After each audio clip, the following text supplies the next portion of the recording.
Hi everybody, Robin here, back again with more news. Nissan recently revealed the second generation 2025 Nissan Kicks. The first Kicks arrived in the US for the 2018 model year as Nissan's smallest crossover SUV. And this new one is still quite small, but bigger. It is now nearly 3 inches longer than before and more than 1.5 inches wider too. It is also much better looking. More squared off, boxier, and I really like the new headlight pattern too. Nissan will continue to offer 3 trims of Kicks: S, SV, and the top trim SR. And all 3 will use the same new powertrain. First and foremost, Nissan will offer all-wheel drive on the Kicks for the first time. It used to be front-wheel drive only. And all-wheel drive will be available on all 3 trims.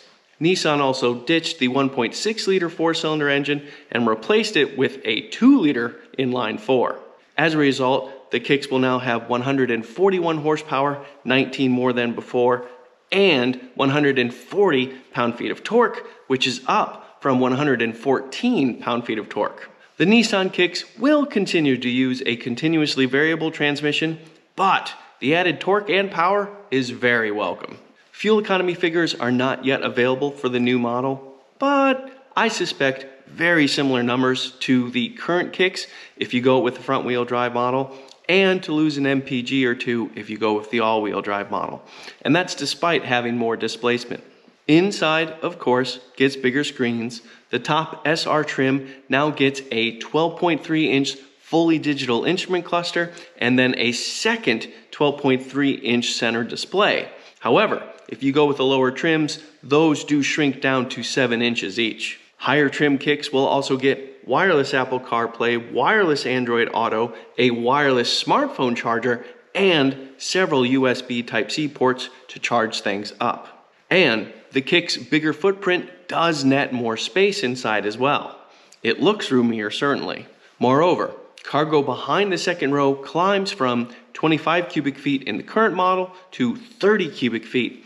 And if you fold the second row down, that goes to 60 cubic feet of cargo space. Pretty good number. Finally, and of course, Nissan will offer plenty of driving aids on the new Kicks, courtesy of Nissan Safety Shield 360. And the top SR trim of Nissan Kicks will also get Pro Pilot Assist, which does additional things like lane centering. Nissan will reveal pricing closer to launch, which is expected to be late this summer for both the US and Canada.